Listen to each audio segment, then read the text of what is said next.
you can learn how to be really effective in certain areas of life, right? At work, you can be brilliant at work. You can be, the best team player. You can produce amazing results, sales, whatever. You can be really effective in one area of your life and satisfied there. And if there's any other area of your life that's not working, it colours everything.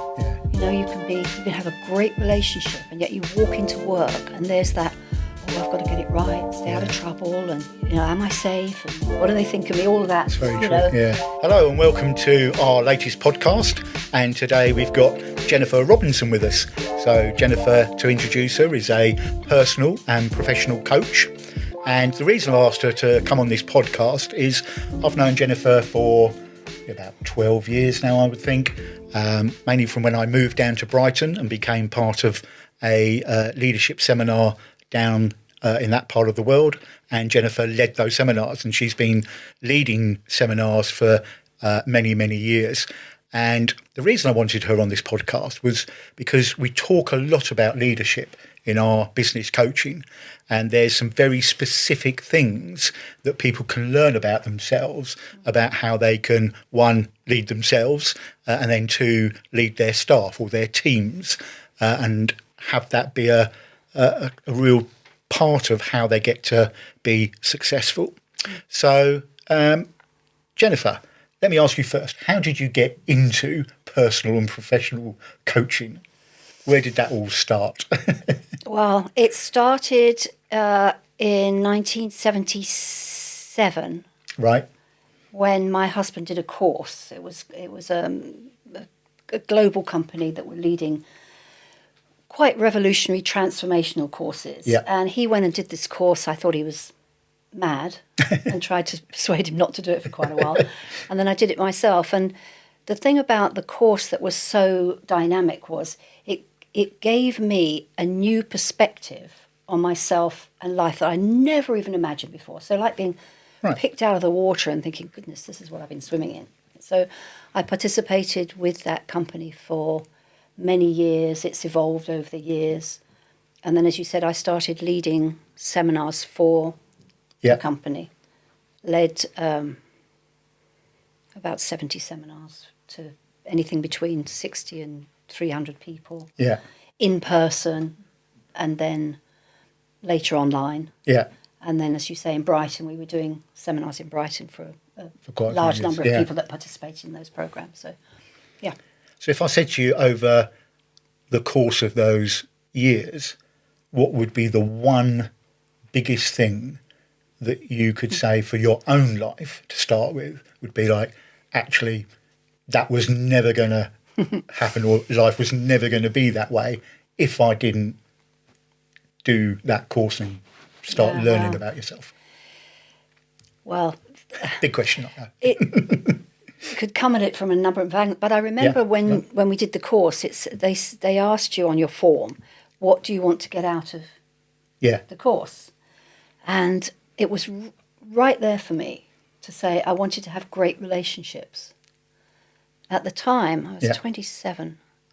At the time, my experience was that I didn't have great relationships. I didn't seem to know how to have great relationships. Right, okay. I've been married about 5 years, and I was well and truly messing it up. Okay. My brothers, my parents, didn't seem to have an access to having great relationships. And that was the thing that I got almost instantly.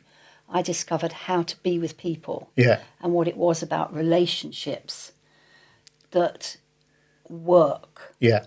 And everything I'd done before that didn't work, how it was all about whose fault was it. Yeah. Give me what I need, whatever, the all the gamut of relationships that don't actually work. So that's what that was the thing I got out of it. And frankly, I've been married, it was our wedding anniversary 2 days ago, 51 years. Yeah, wow. And that was not going to happen. Yeah. I mean, absolutely was not going to happen. It's great that you say that, and it's relationships, because, I mean, I just look at relationships as the key to life, really, absolutely. Aren't they? And if we bring it even into the business world, relationships are the key, because it's either first of all, it's relationship with yourself, then relationship with your team or your people who work for you. Yeah. But it's also about relationships with your customers, your suppliers, everybody really. One of the things we come across a lot is when people come to us and we're coaching or mentoring them in leadership, people often have a fear of being that person. It's like, oh, I want to have my own company. I want to bring this product or service to the world. Oh, I've got to deal with people. And then they have a fear of who they think they should be. So if you were coaching somebody or mentoring somebody, where would you come from at the start of your relationship with them, if you like, to have them go, oh, okay. Such a good question. I think that question points to where I sort of fundamentally come from, if you like, where I'm not even, I know I'm called a coach. Yeah. I don't think of myself so much as a coach, which implies that I've got something that I know, and now I'm going to give it to you. And if you do what I say, then you'll have the result. I don't really think like that. And I think the question is what you said. You said, where would you start with someone? Where do you start? That's right.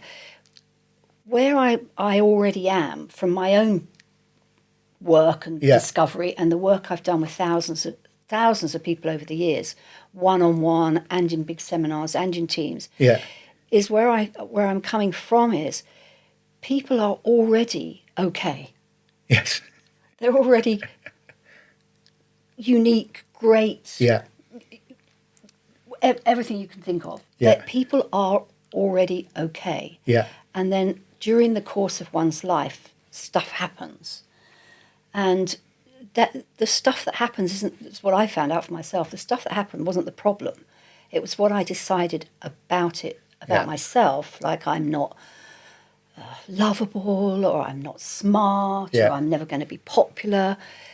And it doesn't stop there, because then you go, well, how am I going to live life then if I'm not smart enough or clever?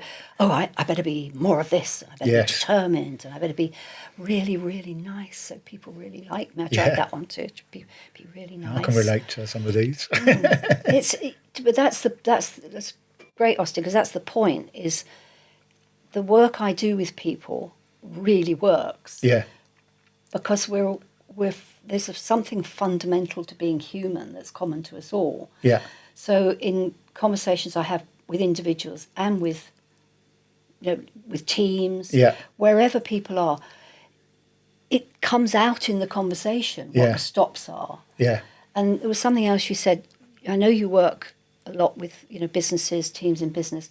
The other thing I'm really I could say really passionate about, which is where I wanted to create my own expression when I started my own company, my own consulting company, is that you can learn how to be really effective in certain areas of life, right? At work, you can be brilliant at work. You can be, the best team player. You can produce amazing results, sales, whatever. You can be really effective in one area of your life and satisfied there. And if there's any other area of your life that's not working, it colours everything. Yeah. You can have a great relationship, and yet you walk into work and there's that, oh, I've got to get it right, stay out of trouble, and am I safe, and what do they think of me? All of that. That's very true. Yeah. Or you can be incredibly effective at producing results, but then on the intimate relationship level, whether it's intimate relationships, whether it's with your family, or friends. I was talking about it earlier, actually. Over the course of the work I did, I realised I had never, ever seen it before, that I had a thing about women. Right. No. So I wondered about it. Yeah. Like, what was that? How come I got no girlfriends? Yeah. Really, there's a few I kind of know, but I'm men better. Yeah. I know how to deal with them. I know how to deal with men at some point. We've known how to deal with Paul for 51 years. Well, quite, yeah. Oh, yeah. Well, yes. But then what I saw, it was such an early decision. Yeah. When I was sort of 8 or 9. Okay. Yeah. And moved schools, and I was a bit. I was taught to speak nicely. Yeah. And I went to a school that was considered to be a little bit more rough. Yeah. And was almost like the first day, had this horrible experience and decided something. Yeah. That was amazing because actually the moment I saw that, I thought, well, I was 8. Yeah. You know? And I looked at these Why little would an 8-year-old 8-year-old make that girls and go, decision? exactly. Yeah. Why would I be threatened by these little 8-year-olds who were going, Yeah. whatever? But it's decisions like that. It's a great example because one of the things, you know, when you do that and you go back and look, so really you're right. It's not coaching. It's guiding someone through a discovery. I would say, you know, for them, and I think that's what's fascinating. I mean, I even say now to people, it's like, look, we're all human beings. We've all got this amazing computer that is pretty much the same in everybody. The only thing that's different is the content that gets pulled in because everybody's life's different. Yeah. And it is that thing, isn't it, of like, okay, when you were 8, that happened and you made a decision, oh, no, women, girls, whatever. Yeah. And then, in essence, I know what you do, you take people on a cycle through their life of going, oh, look, that decision you made there, there it pops up again, there it pops up again, there it pops up again. Yeah. And it's not until you go and discover it that you go, oh, my God. And then I've produced all that evidence over the last however many years for it. Yeah. And the biggest thing I love about the discovery is like, well, over all those years, I obviously forgot that I made that decision as an 8-year-old. And then it's like, you know, I always say it's no secret that I run my own businesses because I don't want to get found out that I'm stupid, because that was the conversation I had when I was younger. So if I work for myself, there's nobody to report into to find out that I'm stupid. Yeah. Even today, I can say sometimes it's like I'm sitting there sometimes waiting to be found out. Yeah. And I think that's what's great about what you do. Once you've discovered it. Yeah. And it was interesting when we were preparing for this. So some of the questions about how do you change that, or how do you overcome it? Yeah.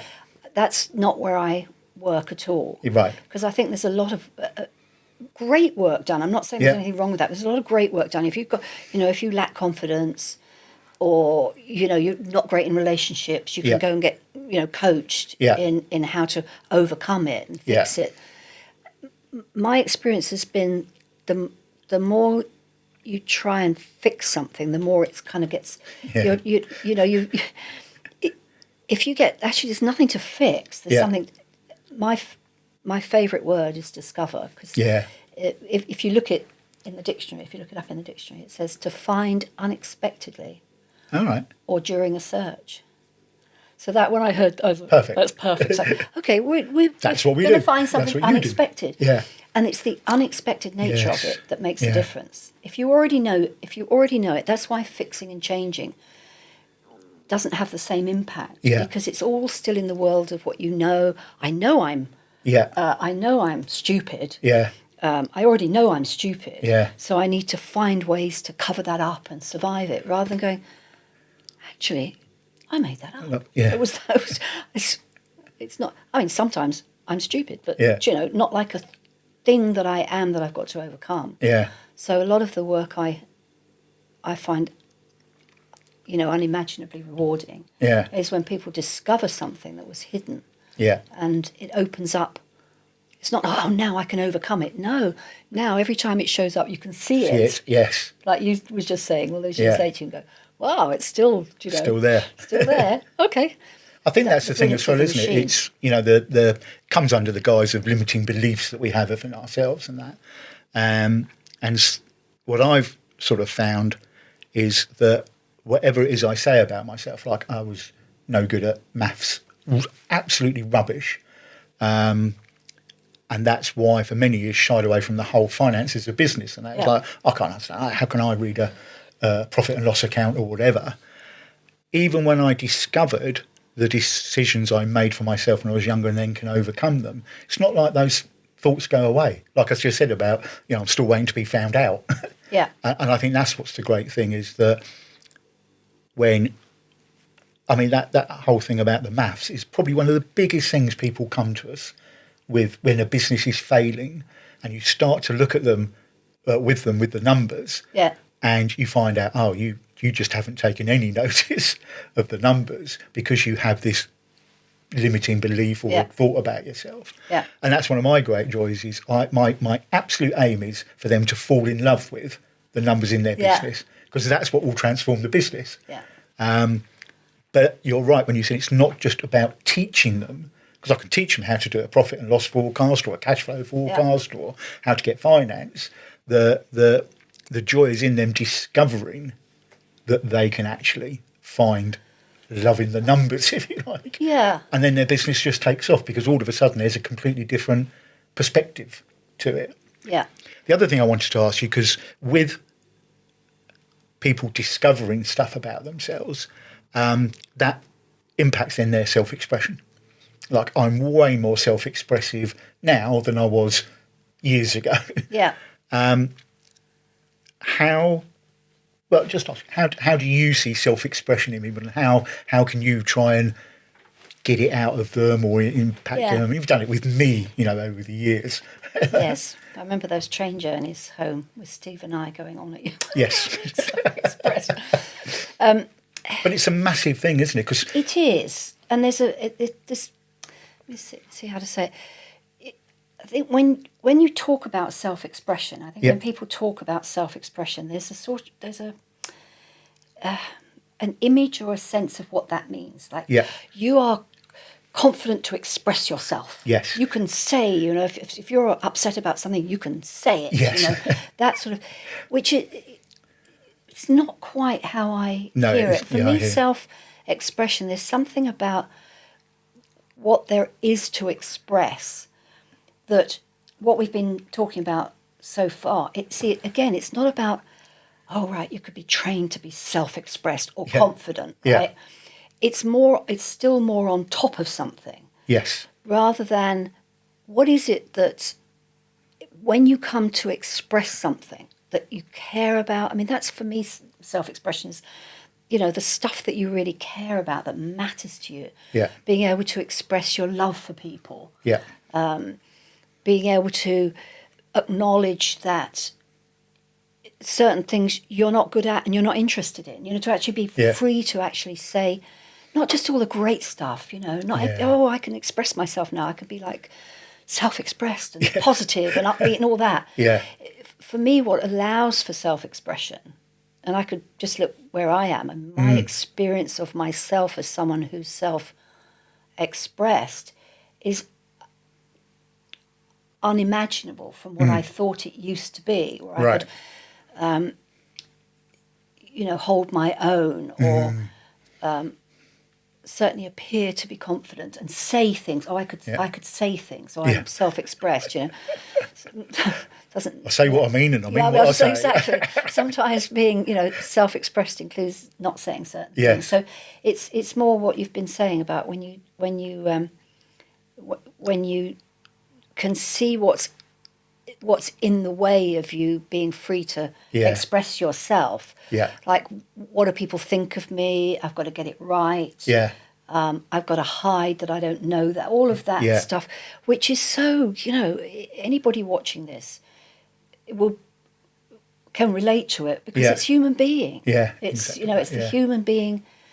Also, when you were saying about numbers and that you can discover you made up that you're no good at numbers, but you could also discover you ain't interested in numbers. You can get somebody who is well, that's exactly that. Someone who loves numbers, and that's we were talking a bit about teams, weren't we? That when it comes to teams, working with teams, I can remember particularly when we started with the seminars that we were offering in Brighton, we just had to have people on the team to do things, because Paul and then myself and then Steve, we were doing everything.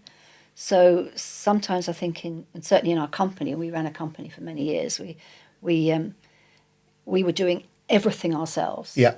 From home. It started from home, and then we moved into offices, and then we had a shop, and we were doing everything. We had small children, and we had to take it in turns to go out at night down to the shop and pack orders, and we're doing it all. So having a team was about getting people to do stuff that needed doing, that we didn't want to do. Yeah. Which was didn't, in the long term, was an absolute, because then you've got people who, they want something from you. It might just be pay. Yeah. Or it might be an easy life. I don't know, whatever they want. Yeah. They might love packing things up and sending them in the post. They might want to do that, right? But the what shifted was with the work I did with people, with individuals, was to listen for, with people, what do you love? Yeah. What is it that, really is, it might not be everything, but if it's not at least a match for the rest of your life, if you're not actually doing something, coming into work or coming onto a team with, I get to do this bit I love, which is, having things work. What's it? We were talking to Charles earlier about processes. Yes. Like exactly. how to have things work. Yeah. Or how to have a great, experience of being able to communicate. Yeah. And work out how to align on something. You know? That shifts the nature of team then. And sometimes with a team, the bottom line is actually, it doesn't work. What you're doing on this team. Yeah. It doesn't fit for you. It doesn't fit for Yeah, us. no, very much so. That, we were saying earlier, weren't we? That's... It's like people who, when you start a company, and it's your dream, and then you build, like you say, often it's in the beginning, it's just you or a couple of you and your family, and then you build, and suddenly you end up with offices and staff and all of that. And it's like, well, what's in it for the staff? Why would they be interested in fulfilling your dream? Yeah. If you want a, I don't know, big house, big car, yacht, be, big charity giver or whatever. Yes. Then it's like, well, you can't lead your team from that. Because if you do, good luck with doing that. And like you say, it's all in the communication. It's a big part of our leadership module is that communication with your, in this case, your staff. Yeah. To, like you say, find out, well, what are you interested in? Yes. What are you here for? And then always have it a leader. Great. Go and provide that for them. Yeah. And in turn, you'll get what you want back in bucket loads. Yeah. And the other thing about it, I think the other element of it is because you're absolutely spot on. We started to be successful, and our staff got resentful because we went on holiday. Like, what? Know, if the company fails, it comes from our pocket. Yeah. So it's a challenging dynamic because you want the people that work with you to be up to what you're up to. Yeah. And as you say, it's distinct. Yeah. But I think what I find really, it quite says it, but like you have to find something that everybody's up to. Yes.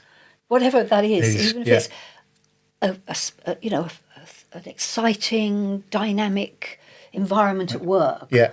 Or you leave satisfied and acknowledged. Yeah.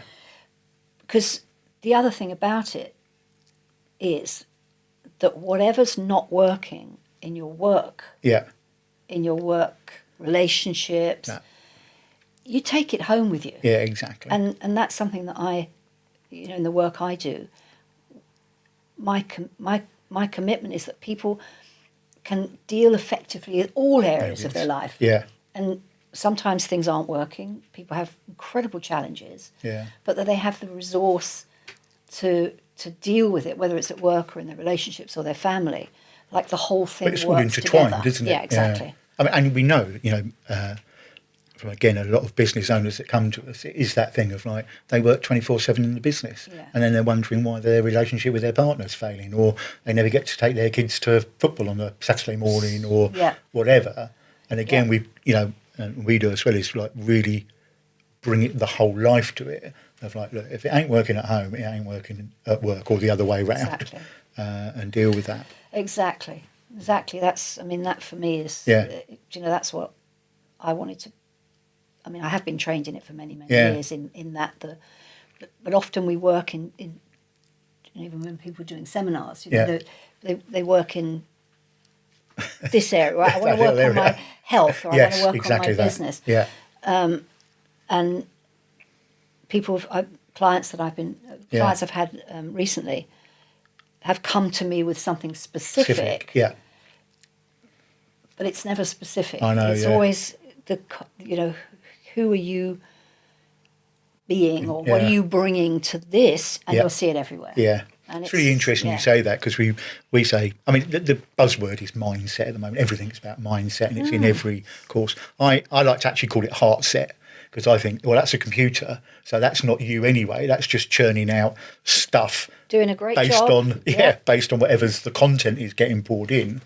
Where you really are comes from here. And, you know, I'm a big believer in it. It's love that makes the world go round. So if you bring that to everything.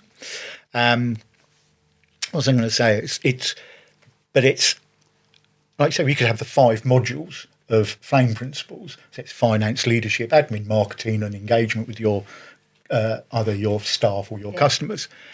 But actually, mindset or heart set covers it all.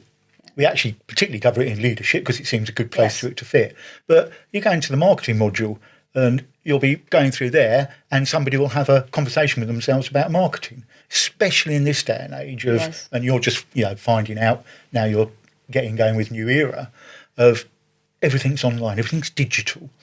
And I'll say it, for our generation, it's like, wow, what's that all about then? Because it used to be like, oh, I'll have a radio advert, I'll put an advert in a paper, you go to networking meetings. None of that's there now. It's all about being online, and whatever platform you use, whether it's LinkedIn, Facebook, YouTube, or whatever. So you can see your face already.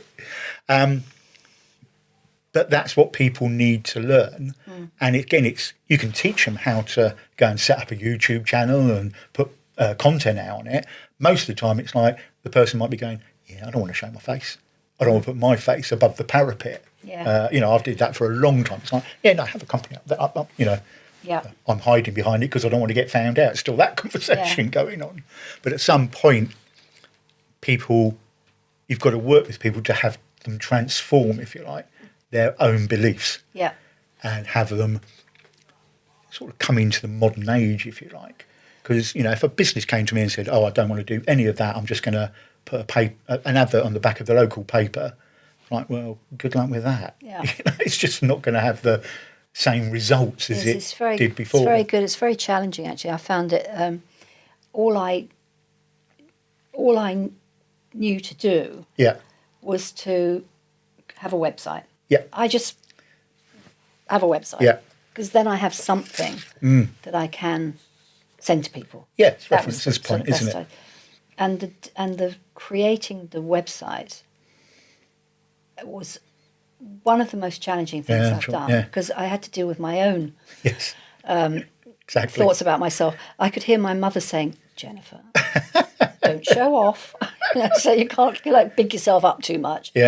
But by the same you do, because you've got to show people what you're about and what your ethos is, and what your beliefs are, and then what your wins are as well. Because they've got to know, it's trust is the biggest thing, especially in today's marketing, as you know, because it's people just come across Austin Green and go, who's Austin Green to teach me anything?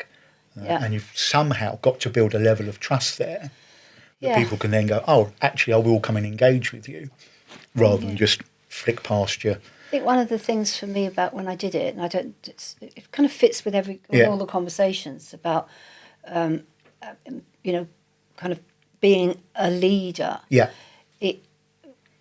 I think leadership is something that's it's everywhere in your life. It's not just you're the person at the top telling people what to do. That you can be a leader in your life on the smallest, with your children or with your parents or with your siblings. You can lead something, lead a conversation, lead an intention, to be the one that brings love. I mean, for me, love is what's already there. When you take out all the other barriers and stuff. And then when I wrote the website, it started with what I was not willing to put there, which was anything that was like, hey, look at me, I'm amazing, please come and work with me. It had to be a promise. So I had to think very carefully about, what am I promising here? I'm promising a dynamic new perspective. Okay, so I better make sure I keep that promise. Yes. So how am I going to do that? And then there were different stages of it, which this is how it works. Yeah. I don't work in the field of knowing. Yeah. So I don't know more than you, Yes. or even less than you. That's not the point. Yeah. It's more that we discover something together. Yeah. And then the other part of it is, what is it you want to discover for what? That you're someone, for me, who's already up to something. Yeah. You know, the kind of people that you talk to, the kind of people that come to Flame Academy, the kind of people that run their own business or that want to be more self-expressed or confident or do a better job. It's because they're up to stuff. People are up to stuff. So I'm working with people, not that they're, you know, just want a kind of a bit of help on, you know, Exactly. that they're up to stuff. Yeah. Whether it's in their personal life, their relationships, their work, Yeah. or for the world. You Yeah. know, people really, I think over the years I've discovered people really do I believe want to that. make a difference. Yeah, They want I to totally believe impact that. life. Yeah. And I was going to say, even if, I don't want to say even if, it's more that, you know, people have discovered, oh, I can't do that. I can't really impact life. Yeah. I can't, you know, I'll just, that's not a problem either. Yeah. Except, yes, everybody impacts life. And if where it is for you is in your workplace, as a company owner, Yeah, exactly. that, you know, people spend their whole life going to work. And if you're the company owner or you're the team leader, and that experience isn't at the very least sufficiently satisfying that people go home from work Exactly. and say, Yeah. oh, that was a great day at work. Yeah. And, you know, your husband or your wife or your kids are like, oh, great, you're home. How Yeah. was it? You know, good day, great. You know, rather than, oh, you know. So it Oh, comes dear. into that thing about leading a fulfilled life, doesn't it? Exactly. And it's this whole conversation of like, being happy or being fulfilled. And it's actually, well, if you be fulfilled, then you will be happy. Yeah. It's probably the way to look at Yeah. it. So many people, and even business owners, who they started. There's two things to it. One, they start out a business and have got a great passion for Yeah. whatever the product or service is, and then they discover what it really takes to run a business. And you know, we make no bones about it. It's hard work. You know, I wish we could say it's easy and everything will fall in place, but it doesn't generally work like that. Yeah. And then what happens is, after a period of time, they're left being very unfulfilled by whatever it is their business Yeah. is, and that passion's just gone. Yeah, it's really great what you said, Austin, because this is the other aspect of what I'm developing a skill with, Yeah, is in life there are challenges. And you're talking specifically about in the work in business, situation. yeah. As far as I can tell, I don't know if I've ever met anybody that's had a life that hasn't got challenges. Yeah. And some of people's challenges are really, really tough. Yeah, Horrible stuff happens. Yeah, it does, There's yeah. horrible stuff happening, and people are impacted by it. So rather than minimizing, like trying to avoid the challenges, yeah, you know, some people I've spoken to, no, I don't do relationships. No, I did that once. No, don't do that. Never have my own business because, Yeah, you know, yeah. too challenging. If people can discover that they have an ability, they really do. Everybody, Yeah. in my experience, everybody has an ability, has resources, has the skills to deal powerfully with any and all circumstances, however horrible they might be. Yeah. But actually, they, you know, going into work and challenges at work in the business, we went through we endured 2 financial crashes. yes, yeah. I've done the If same. if people look, most people will say they have dealt with challenges in Yeah. their lives. Yeah. Sometimes they didn't deal with them well. Yeah. Perhaps as a young child, stuff happened. They didn't deal with them well. They're carrying that with them. But actually, I say, in my experience, most people are able to deal with challenging situations. Yeah. They just got to get that they are. Yeah, And then Okay, so you're not then avoiding, Yes. avoiding breakdowns or Yeah. challenges or even... Well, that's what we naturally do, isn't it? It's just Yeah. suppress stuff. Exactly. And then by the time you're, I don't know, 40 or something, you're so suppressed.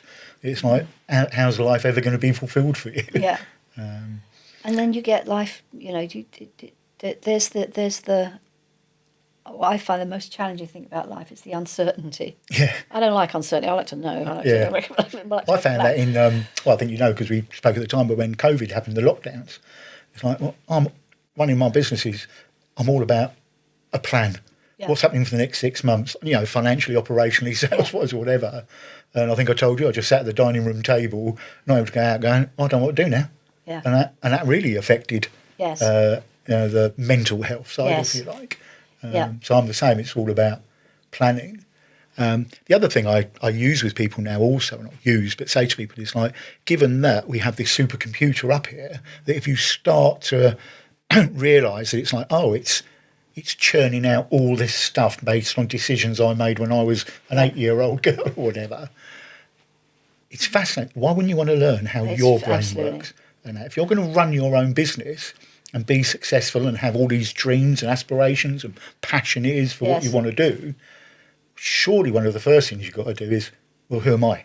Yeah, work out what's going. Yeah.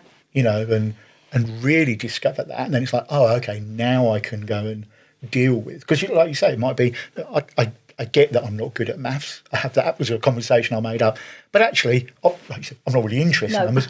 Go hire a great bookkeeper. That's what you need to do. Yeah, exactly. You could be the creative type. Then it's like, actually, I'm brilliant at marketing and everything. So I don't need to go and hire somebody to do that. I'll do that bit because that would have me fulfilled and running, on my self-expression, if you like, and run through it's very good because it's recognising, isn't it? It's actually recognising what's actually living your life at this particular point, in this particular situation. And this, as you say, unimaginably brilliant piece of machinery. Yeah. And it's recognising it because the brain, it's not just your thoughts. That's the illusion. It's just your thoughts. It's not just your thoughts. Your thoughts, your emotions. Yes. Your, that reaction in your body, that you can see a situation coming and it hasn't even happened yet. Yes. But you get all the bodily sensations, don't you, about it before it's even happened. Do a presentation. Yeah. I was thinking about this before, about how you prepare to lead a meeting or do a presentation. Yeah. Right, I've got to make sure I do a good job and they think I'm great and I've got it all right and I'm going to stay up half the night. Yeah. Or there's a recognising the what's got you now. The machinery is now out to have you survive that time when you looked a complete idiot. Yeah. And everybody laughed at you. Yeah. Exactly that. I definitely had that. You made a mistake. Oh, make a mistake. I'm not keen on making mistakes myself. I don't like making mistakes. Like, how can I fix it? There's no immediate reaction. But if you start to recognise it, and you can recognise it in advance, you can see it coming. Like you've got a board meeting, or you're dealing with a breakdown. The sales aren't going well. It's a worry. This is going to reactivate all that stuff. Yeah. And then you can see it. You can actually recognise your machinery about to go into preservation and survive and get out of it. Blame somebody. Well, got to find out whose fault it is. Yeah. That's the first thing. Find out whose fault it is. Right. Then you've got a door opens to something else. Yeah. I work with the Professional Speakers Academy a lot, and it's exactly, we do there exactly what you say. And it's even train and coach people in, please don't try and be perfect. Because you won't be. That's right. And that's why it takes away from, we coach, don't learn a whole presentation and then try and deliver it word for word, because you will muck it up at some point. So it's absolutely, preparation is key. Oh, preparations. When you're up, go away. Preparation, yes. Well, from being a seminar, definitely. Absolutely. But it's going away from being the perfect person that you think your audience, whoever it is, wants you to be. Yes. And just be you, be authentic and be vulnerable. Yeah. You do that, you're laughing in most cases, at the time.